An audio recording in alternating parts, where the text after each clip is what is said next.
Olá pessoal, eu sou Nina Rizzi. Hoje nós vamos conversar com Argentina Castro, Lisiane Forte, sobre a presença da mulher na literatura cearense e também no Brasil. Essa programação faz parte do evento virtual do Centro Cultural Banco do Nordeste. E eu vou pedir agora para as nossas convidadas se apresentarem.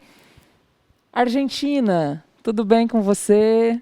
Tudo bem, Nina? Oi, pessoal. Eu sou a Argentina Castro. Queria primeiro agradecer o convite, né, do Centro Cultural Banco do Nordeste, para a gente estar discutindo aqui questões tão importantes, né, em torno da literatura brasileira, cearense, no que diz respeito ao lugar que a mulher ocupa, né? E é isso. Tudo bem, Lisiane? Tudo ótimo, né? Apesar desses momentos que nós estamos passando aqui no Brasil, né, e no mundo, né? Essas mortes todas, as famílias dizimadas, né? Mas na medida do possível, a gente tem que ir seguindo em frente e dizer que vai passar, não que vai dar certo. Porque não deu certo para muita gente. Concorda? É verdade. Né? É verdade. Então, assim, é um slogan que eu não curto muito, né? Então, assim, mas vamos continuar. Meu nome é Lisiane Forte, eu sou psicóloga, escritora, né? Eu me considero muito mais psicóloga do que escritora, né? Tanto que as minhas atividades da escrita são voltadas também para a psicologia, versos, prosas, encenações, ensaios, tudo tem uma certa ligação. E é muito importante, eu agradeço demais estar aqui com vocês, principalmente do lado dessas mulheres maravilhosas, que são amigas, queridas, né? Porque é uma luta que precisa ser fortalecida com mais de uma, né? Com mais de 10, com mais de 20, com mais de 30, né? Se todo mundo pensasse dessa forma, de forma coletiva, né? Talvez a literatura, né, da mulher, a literatura feita por mulheres, fosse mais ampliada, mais investigada, mais pesquisada, mais estudada, mais lida, mais ensaiada, mais teatralizada. E é isso.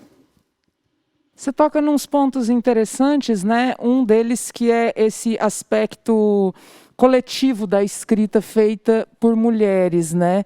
Quando, por exemplo, eu escrevo, o que eu trago de várias outras mulheres que escreveram antes de mim, embora essas mulheres talvez não estivessem escrevendo com papel e caneta, embora talvez essa escrita não esteja num livro como esse, não esteja com ISBN, talvez essas mulheres estivessem escrevendo só com papel e caneta, aliás, escrevendo sem papel e caneta, né, escrevendo enquanto plantava num jardim, rememorando, por exemplo, palavras da Alice Walker.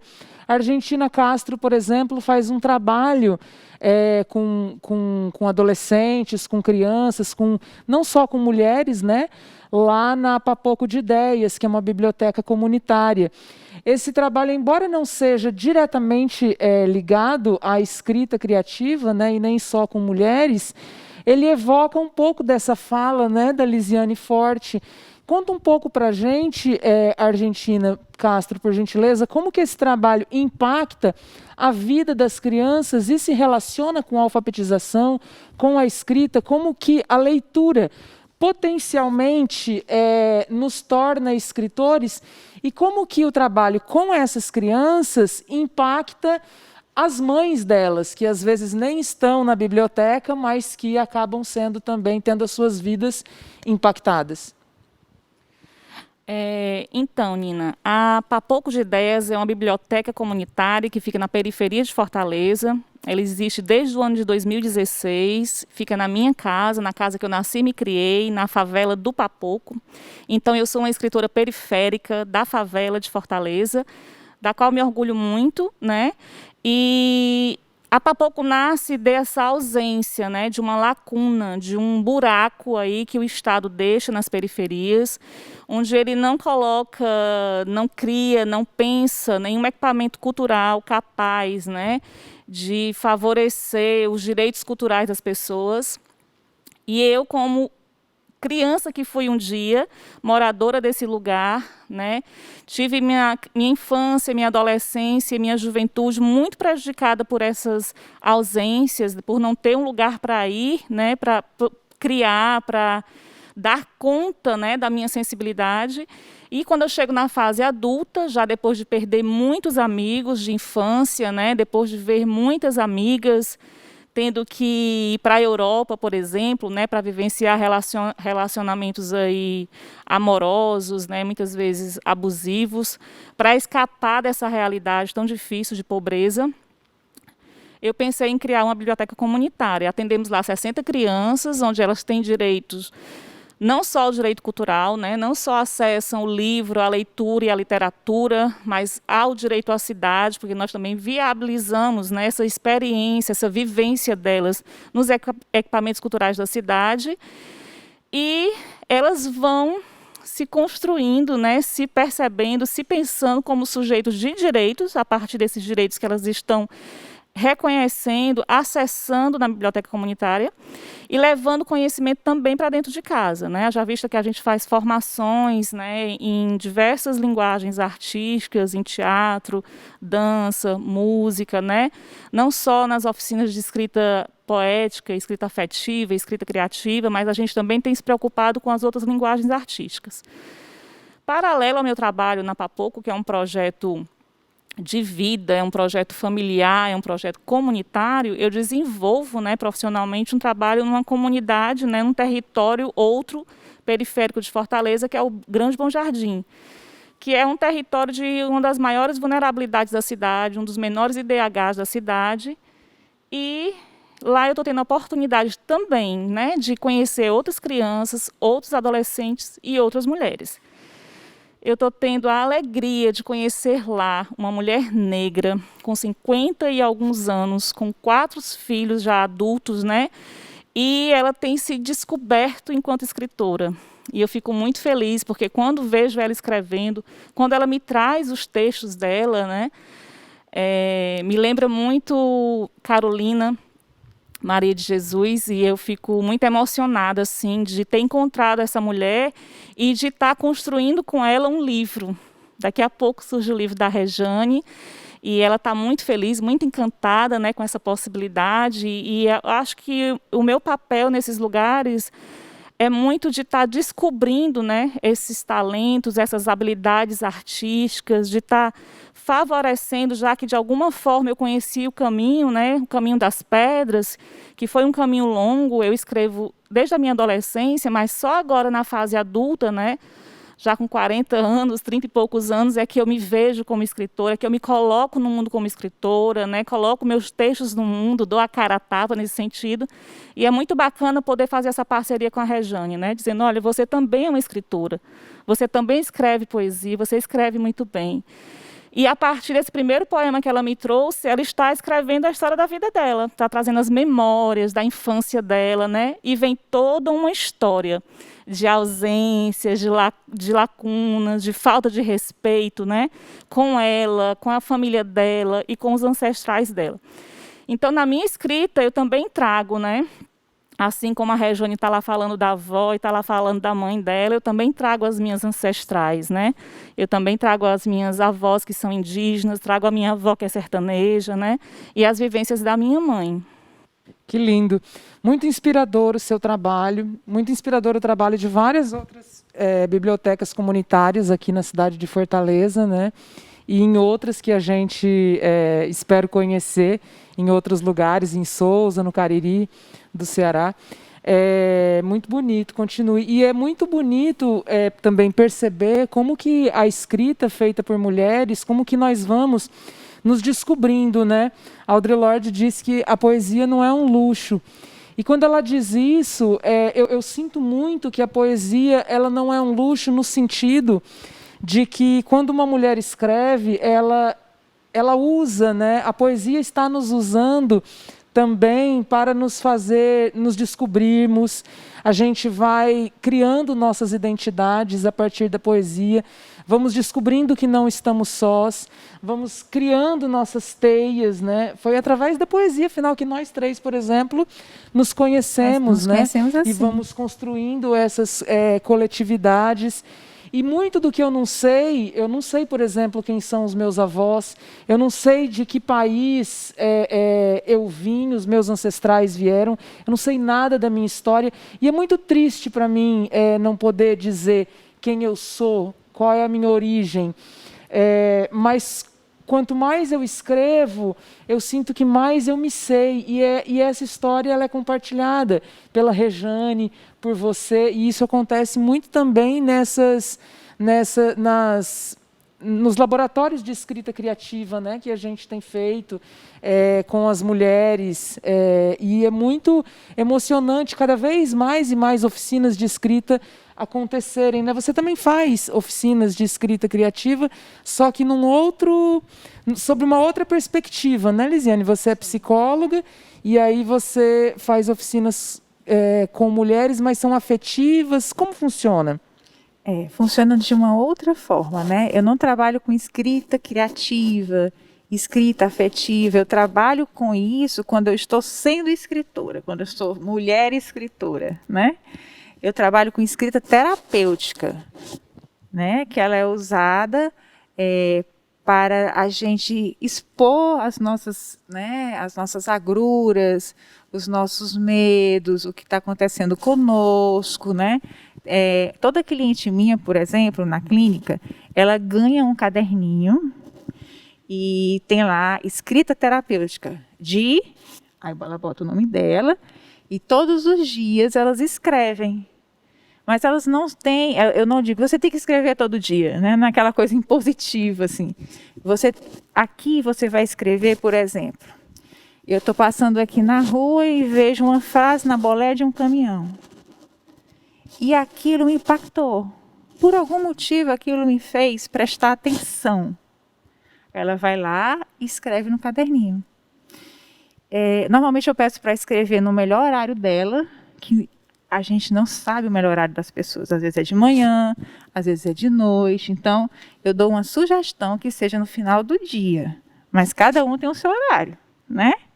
Mas que esteja mais aberto, quer falar do dia anterior e não desse dia. Então, frases que ela viu, ela está aqui conversando com alguém, escutou alguém falar uma palavra, e aquela palavra fez ela, né?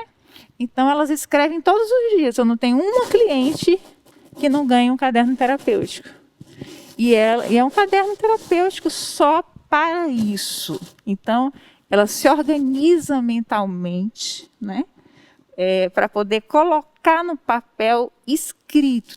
Tem todo um movimento da psique de organizar o seu pensamento para colocar no papel. E aí eu peço só isso aqui, só essas tarefas. Rachure o que está sendo repetido.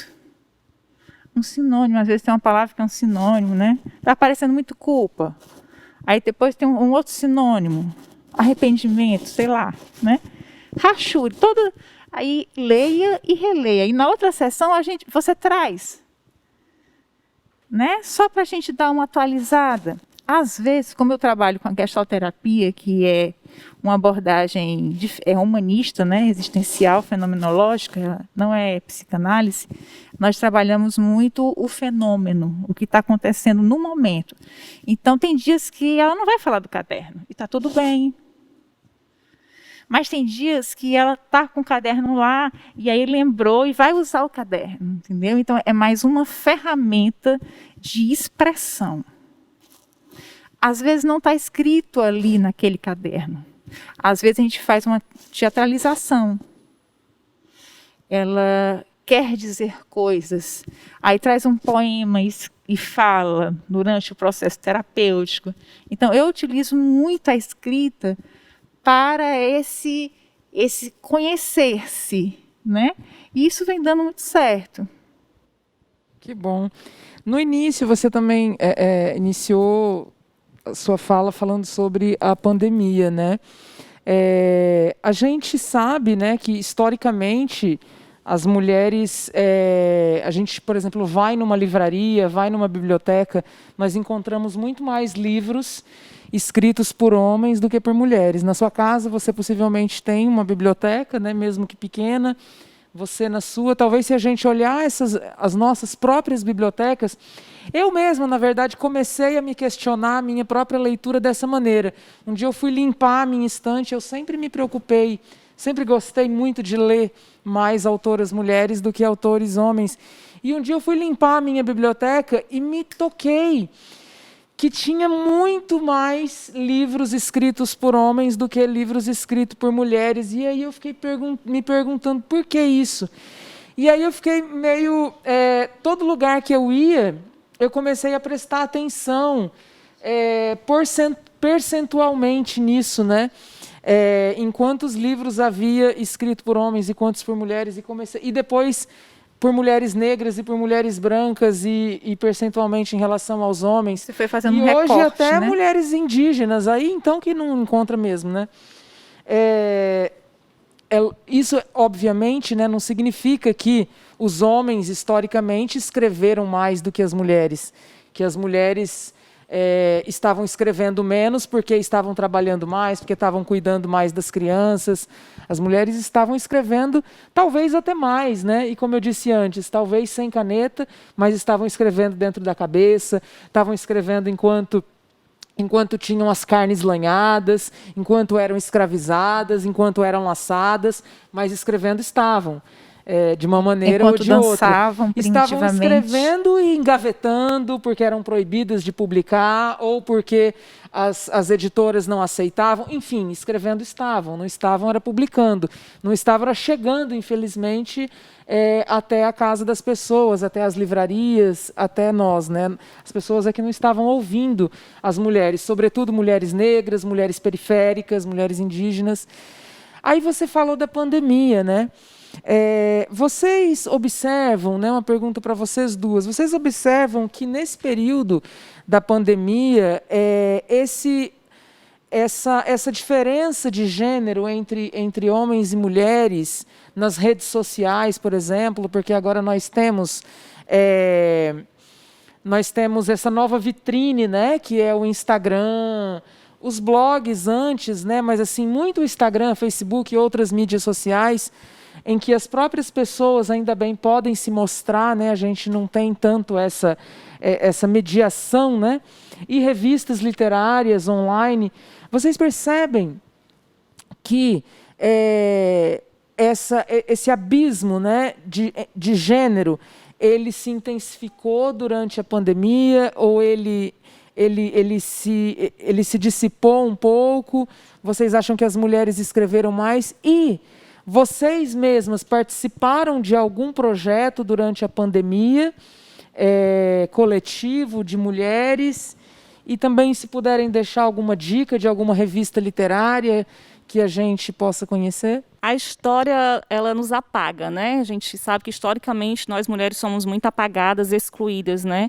Dentro da literatura, isso não ia ser diferente, né? Acho que escrevemos o tempo todo mesmo, né, Nina? Mesmo quando a gente não tem papel, caneta, a nossa cabeça está aqui construindo textos, né, sobre a realidade que nos cerca. Muitas escreveram e tiveram seus nomes apagados, né? Os textos foram assinados pelos homens, pelos maridos, né? Tiveram que usar pseudônimos masculinos, né? E que já é uma coisa muito violenta para a gente não ter o nosso nome, né? Numa obra, num texto. E, obviamente, que de lá para cá, né, do século XIX para cá, as coisas mudaram, né? Mas ainda assim há uma exclusão, né, dessa literatura feminina. O mercado, ele parece que não nos olha de lado, né, assim, tipo, não valoriza muito o que a gente escreve, e é um fato.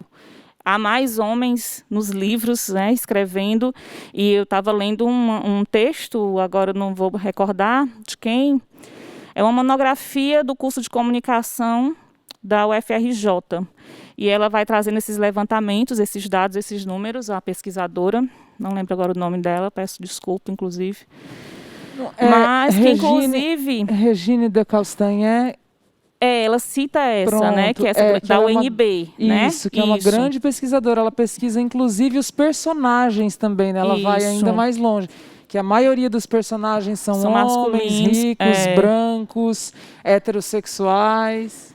Essa moça da UFRJ, ela fala desse trabalho, né? Que é da UNB. E ela fala isso, que os homens escrevem mais sobre homens, com personagens mais masculinos do que femininos, que a mulher, né, quando ela vai escrever, ela coloca as mulheres, mas ela também está ali dialogando com personagens homens, né? E que o homem não, já... E tem todo esse perfil, né? Quem é esse homem que escreve, né? Quem é que está aí no cânone? Quem está fazendo sucesso, escrevendo, ganhando dinheiro com isso, de alguma forma? São homens brancos, héteros, né? Classe média alta, né? Não são homens negros também. A gente tem que, né, que fazer essa pontuar isso. E eu acho que a internet tem aí esses dois lados, os lados ruins da internet, mas também para o campo da literatura, e aqui pegando para a gente, a literatura escrita, feita por mulheres, eu acho que nos favorece bastante. A gente não está mais tão na mão do mercado, digamos assim. A gente usa as redes sociais para a gente expressar, né, para a gente se expressar, para a gente dialogar com outras escritoras, conhecer outras escritoras, nos aproximar dessas literaturas, divulgar os trabalhos de outras mulheres, que é muito importante.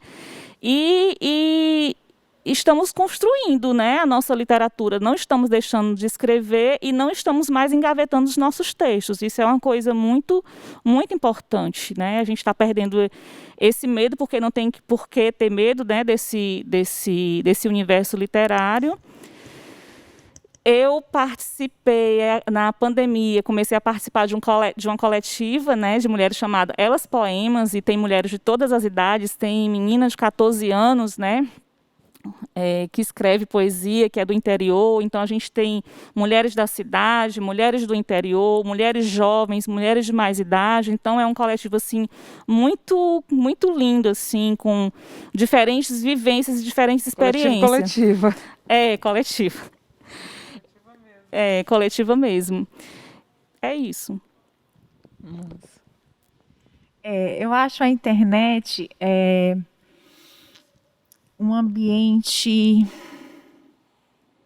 que a gente precisa ter cuidado, né? É um ambiente que a gente precisa ter cuidado. Nós somos reais e virtuais, né? Eu estou aqui do seu lado, né? Eu de carne e osso, né? E lá na internet eu sou um avatar, né? Eu sou um personagem, né? Embora tenha todas a minha autenticidade ali, de querer mostrar a minha escrita, de querer mostrar quem a gente gosta, quem a gente está ajudando. Eu e a Argentina, a gente tá fazendo um trabalho muito legal com uma editora, colega nossa, nós somos colaboradoras da editora Mirada Artes da... Mirada Janela. Isso, nós somos colaboradores, é porque a gente chama mais mirada, né? Acho que é lá da mira, né? De ficar mirando nas mulheres.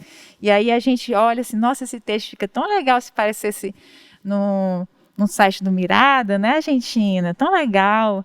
Vamos chamar ela. Aí a gente não chama um. Aí eu chamo outro. Não, vamos aproveitar e vamos chamar aqui uma outra colega nossa que está com muita dificuldade de lançar o seu livro, ela vai fazer um financiamento coletivo, aí eu faço ilustração. A gente não cobra, entendeu? Não, a gente não faz isso. A gente só faz mesmo aquele negócio que tem que fazer, que é o ISBN, né? Que tem que ser pago as pessoas, né? A bibliotecária, né? As coisas a gente faz porque dá para fazer, né? No nosso caso, nós temos que usar, eu nunca esqueço uma coisa que você me disse, nós temos que usar os nossos privilégios conquistados. Não é assim? É assim. Então, pronto. Então, a gente tenta usar os nossos privilégios conquistados, né? A gente vê que uma garota linda, maravilhosa, escrita maravilhosa, fluida, quer falar... Vamos deixar ela falar, né? Vamos botar ela para cima. Vamos usar nossas redes, né?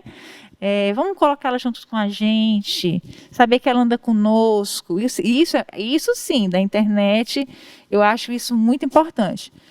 Agora tem um outro lado da nossa exposição enquanto mulher, né? Enquanto mulher que escreve o que quer.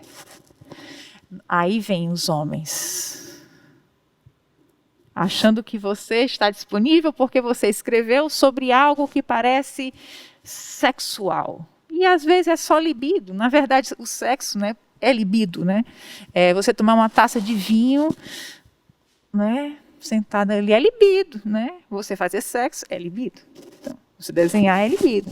Então, assim, mas para alguns homens, e talvez quase todos, né, tudo que nós fizemos é muito sexual, né? Não podemos dizer uma palavra. Então, esse lado negativo realmente acontece, mas a gente não pode deixar que isso nos silencie, né? Não silencie os nossos corpos que desejam, os nossos corpos que querem ser escutados, né?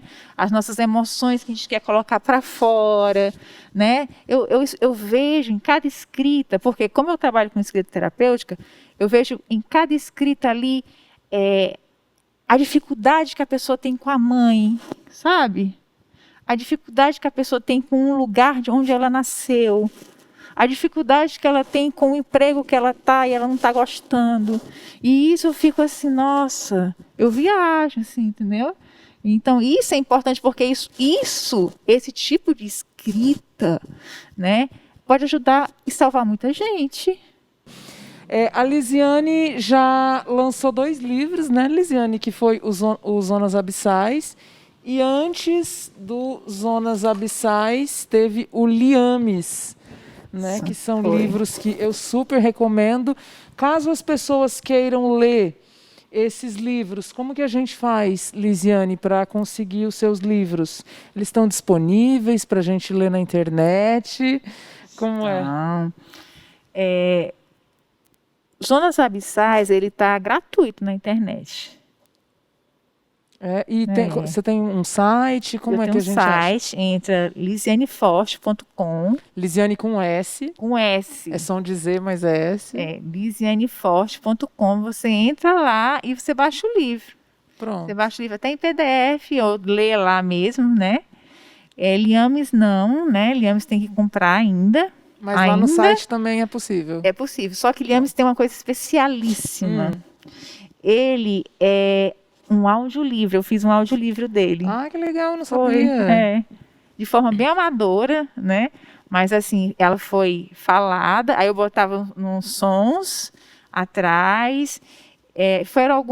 Virou um álbum naquele. Tem um programa mais antigo do que o Spotify. SoundCloud? Isso, né? Que foi nessa época. Então, isso eu pensei na acessibilidade, né? Nas pessoas que queriam ler o meu livro, então vamos escutar o livro, né? Que bacana, então, esse sim, ele está gratuito. Então, se a gente clicar Liames, Lisiane Forte, vai aparecer lá no SoundCloud e aí a gente pode ouvir. Pode ouvir. Que ótimo.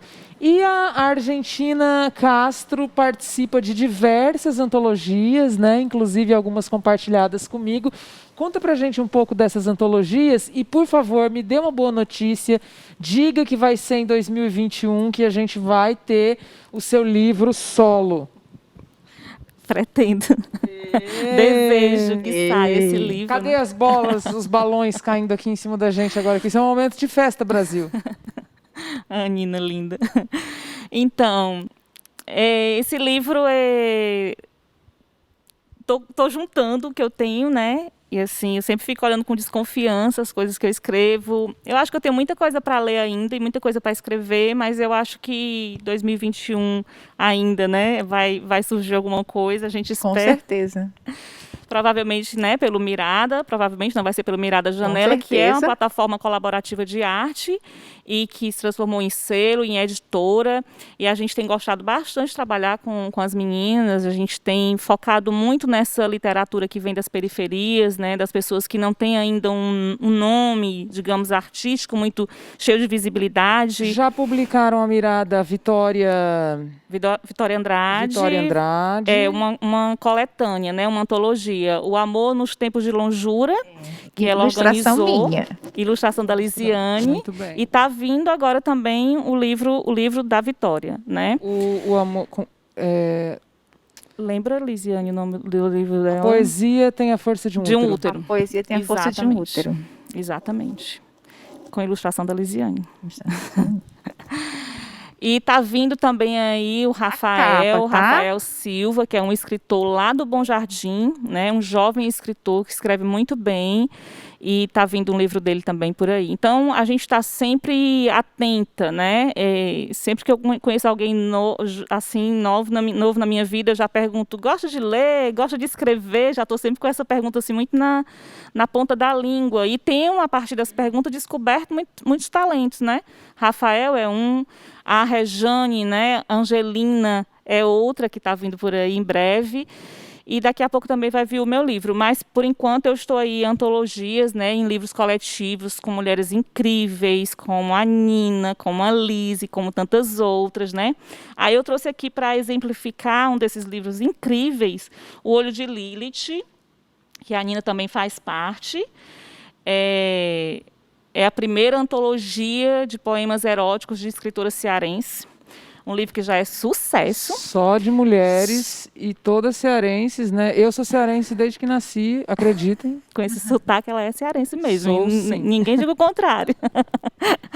E é um livro organizado pela nossa querida Mica Andrade, né? Que também é uma escritora negra, que é da periferia, do Janguru Sul, né? E organizou esse livro. São Cristóvão, né?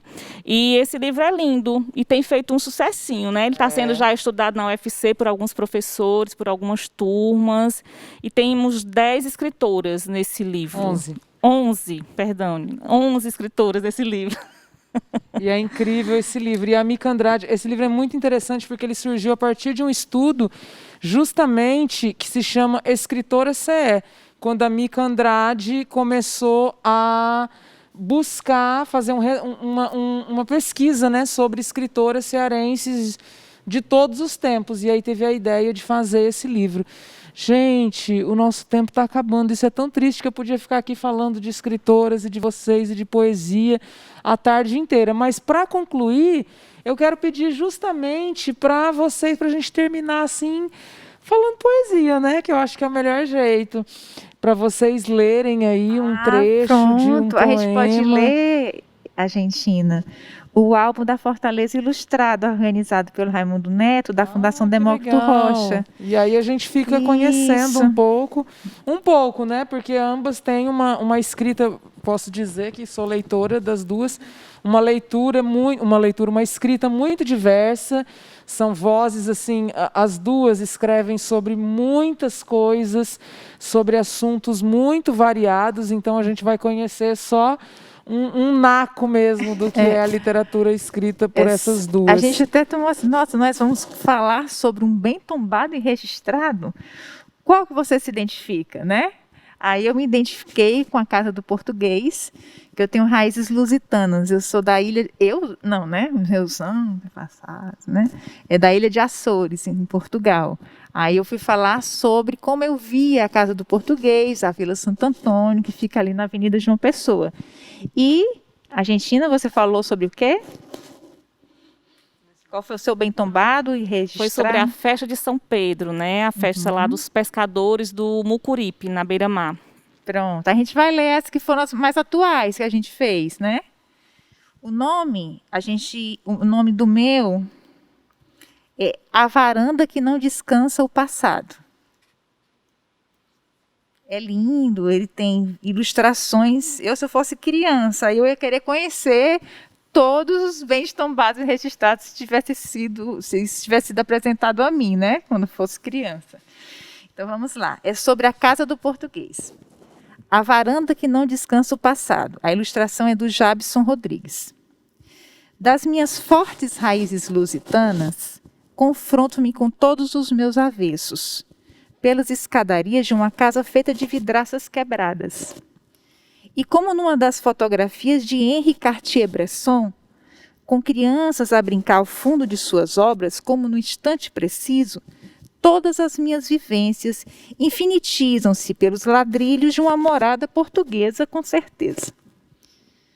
Dos infinitos que se atualizam, das coisas que se inscrevem nos discursos e dos encontros faltosos, é um fazer que não cessa. A varanda não descansa o passado dos desmedidos que se repetem nos sobrenomes, dos passantes que insistem no sangue das famílias desbravadoras e nos destroços das heranças que deixam penduradas no varal. Os escritos que surgiram desses descobrimentos sabem de mim o que eu ignoro deles. Do legado dos ossos, das maldições e das gerações que herdam suas missões até o esvaziamento de todos os sentidos, para talvez recomeçar diferente ou simplesmente repetir as aflições. Das minhas fortes raízes lusitanas, invernaram os horizontes mais imaculados do pouco que eu sei dos estatutos duráveis sujeitos à análise de um tempo enferrujado, enodado e destroçado. Que lindo, obrigada. E você vai ler do Olho de Lilith, ótimo. Né, para a gente Maravilha. ter textos diferentes. Adoro, né? adoro. Então, eu vou ler aqui o Líquido. É um texto que eu Gente, gosto. adoro. Todo mundo adora. Todo mundo adora. Vamos ver se vão me censurar, né? Se forem me censurar já aqui agora. Vagarosamente vou engolindo o que vem de você. Aquilo que você me dá com gosto, gota a gota, na moita, na surdina. Entre serpentinas vamos fazendo o carnaval da gente. Festas das carnes, a preferida do diabo. Carnes molhadas, pele mordida, quase sangradas. Faço de você trio elétrico. Sigo teu percurso com sede, suor e sem limites. Vamos dançando, gingando a fome, o desejo velado. Safadezas, cama de gato. Assim, viramos cinzas numa quarta qualquer. Na tua cama, deitados em pé, eu sou tua deusa, tua vadia. Você é meu homem, bandido e ordinário. E a gente junto não vale a capa de uma manchete policial. Eu, bem que podia não te dar moral. E você, bem que podia não ter esse pau. Maravilhosa. Maravilhosa. Obrigada, Argentina. Obrigada, Lisiane. Eu que Quero agradecer a agradeço. vocês que estiveram com a gente. Boa vida, cuidem-se, leiam mulheres negras, leiam mulheres indígenas. Até mais. Obrigada, gente. Obrigada.